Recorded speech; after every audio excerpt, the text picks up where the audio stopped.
was the Marty Scrull and Okada match. Now, this is the match that is reportedly went over 14 minutes. 14 to 16 minutes over than when it should be. The match was the longest match of the night. I don't have the exact number, but it was the longest match of the night, and it was, it was tough. It was tough to watch. I'm not gonna lie. Okay, so in the card, Marty Scrull versus Okada. If you look at the card and you look at the entrances, it's exciting. It's really exciting. It's just as exciting as when it was Kenny Omega and Okada at Wrestle Kingdom 11. And Wrestle Kingdom 12, of course. I'm sorry, 12 was against Jericho. That's this past year. So Wrestle Kingdom 11. It was just as exciting as that match. To watch Kenny Omega come in the Terminator gimmick and Okada with all those fans in Japan, it had that feel. And don't get me wrong, and correct me if I'm wrong, but I was in that crowd, and that crowd had a bigger pop for Okada than they did for Scrull. You know, you can correct me if I'm wrong, but I was there. And, okay, so before the match started, there was a little vignette video, an interview, whatever you want to call it, but you see Marty in the back walking towards the arena, towards the ring. Gorilla. You see him walking, and there's the gimmick from the Being in the Elite guys. The two guys who are pointing at, I'm not sure who it is, who does the voices. Eventually, I'm sure we'll have a payoff, but you see those two guys, oh, you're not going to win, you're too short, blah, blah, blah, until Marty breaks their finger. Great. Fucking phenomenal. You know why? Because before the event was announced, before they were even selling tickets, what was on sale for the merch was Marty's finger cracking gimmick thing. The foam finger. That was on sale for merch. So the fact that they did that on video before the match was fucking genius. Right on. Great. Plus, it's a little plug on Being in the Elite because, if you know Being in the Elite, you know the guys. And if you don't know it from Being in the Elite, now you're going to be watching Being in the Elite because, you're interested in what who those guys are, what they want, why they're doing what they do. Then, it's interesting. So, that part was great. Girl comes into the match, and Okada comes in with his Rainmaker, his money signs, and his money everywhere. It was awesome. The entrances were great. The crowd was behind it. They were very excited. They had a standoff for like a good 15 seconds, and it was pretty cool. It was vintage. It was very cool. David Goliath type feel. But then as the match went on, it was a traditional New Japan match. The crowd was very quiet. They would root behind the chokeholds. They would clap. They wanted both to win, but they kind of had a feeling Okada was going to go over because there's just no way Marty can win unless he weasels his way. But whatever. Which brings me to another point. There's a reason why this match went over so many minutes, because Marty knew he was going to lose this match. And him losing this match, he has to look as best as he could. And he tried. He tried really hard. But the fact is that it took him too long to look how he wanted to look. Those finger crackers. He did that twice before Okada reversed it and gave him a Rainmaker shot to finish the match. So, I don't know. I just think this match felt long. It felt long. It felt out of place. It didn't feel like an all-in matchup. Like, if you look at the rest of the matches of the card, every match had excitement, had electricity, had an energy that we knew that we were getting our money's worth. This match felt short. Literally. Because you can tell the difference. What it should have been is a modified squash match where Marty hits all his spots to Okada, and Okada brushes it off like nothing. Because Okada was the former IWGP heavyweight champion for, 700 days.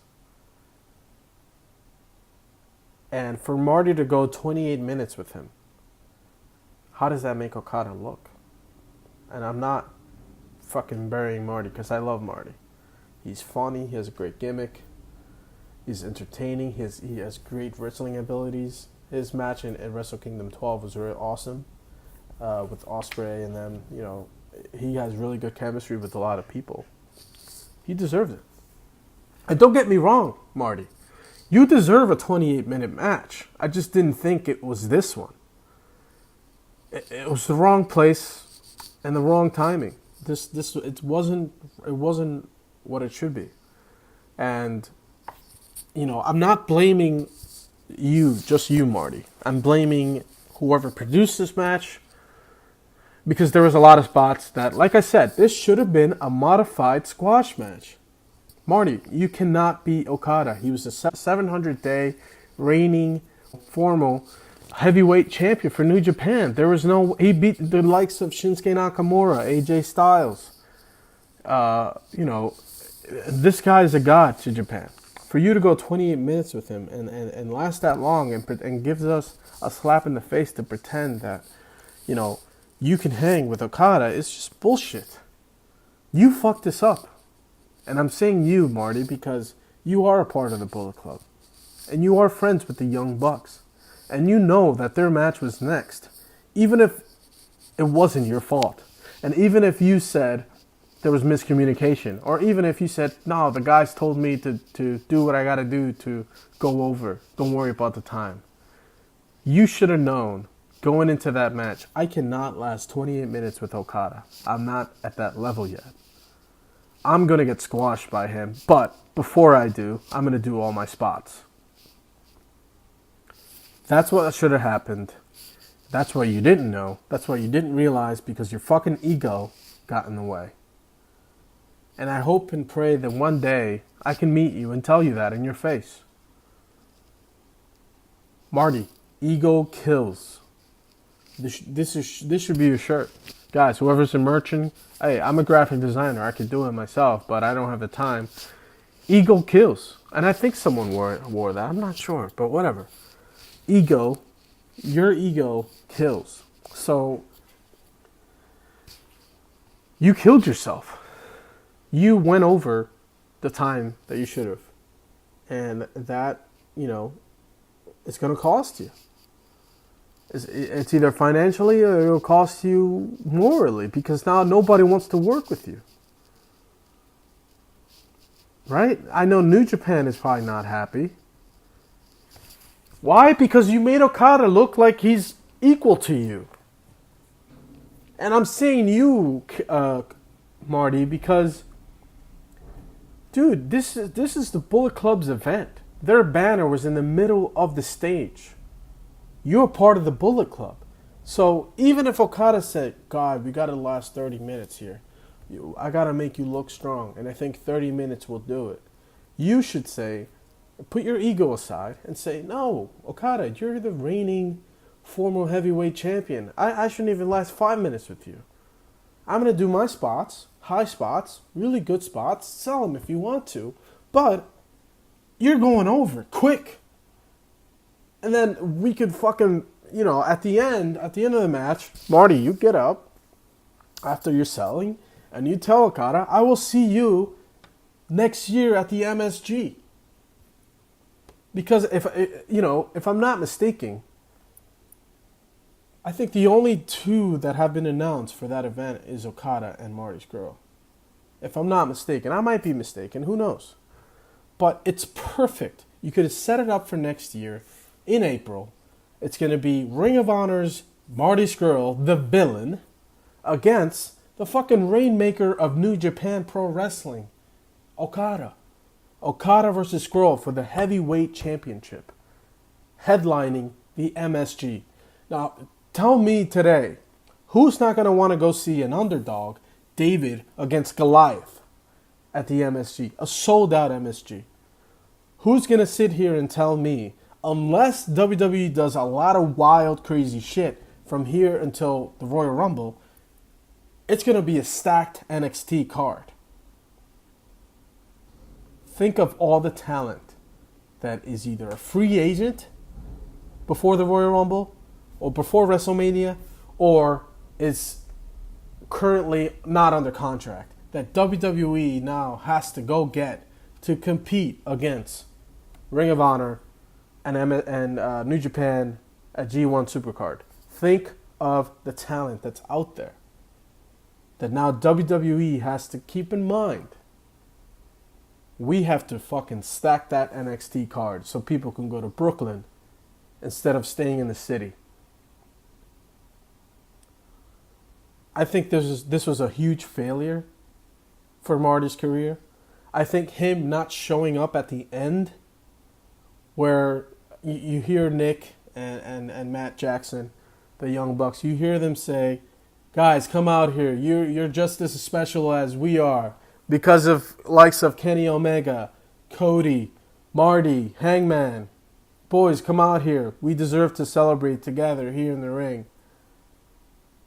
And you no-show? You no-show, bro. God, why isn't anybody talking about this? Marty Scrull, the villain, was not at the end of the All In. I know where he was after, though. Because there's IG posts. Marty, this is another advice I'm going to give you, buddy. And I like Marty. Like I said, I have nothing against Marty. He's a great character. I think he's awesome. But his ego is going to fuck his career up. Marty was at a fucking TGI Fridays. And I don't say it like that because I don't like TGIs. I love TGI Fridays. It's the best. Their food is amazing. But Marty was at TGI Fridays with Zack Ryder, his girlfriend, and a few other people. That's who I remember seeing. I saw a photo on IG. I don't know if this was right after All In. I don't know if this was right after his match ended. I don't know when it was, but I do know Marty was seen in a picture with this group at TGI Fridays.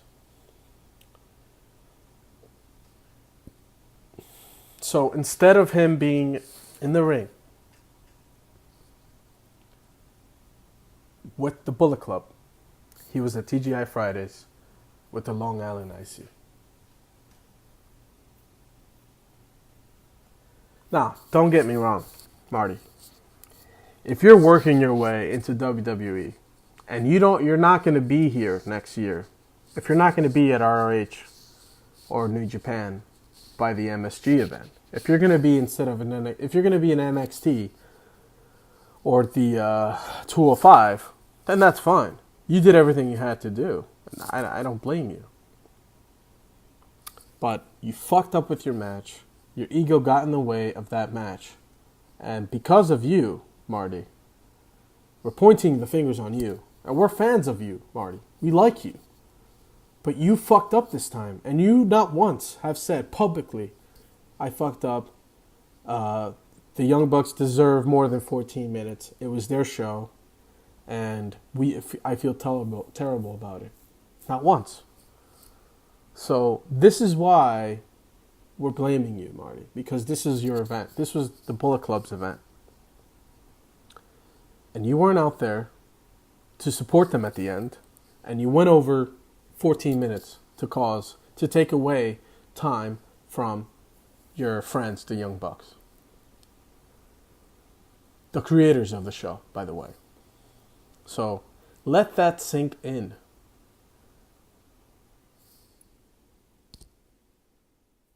Now,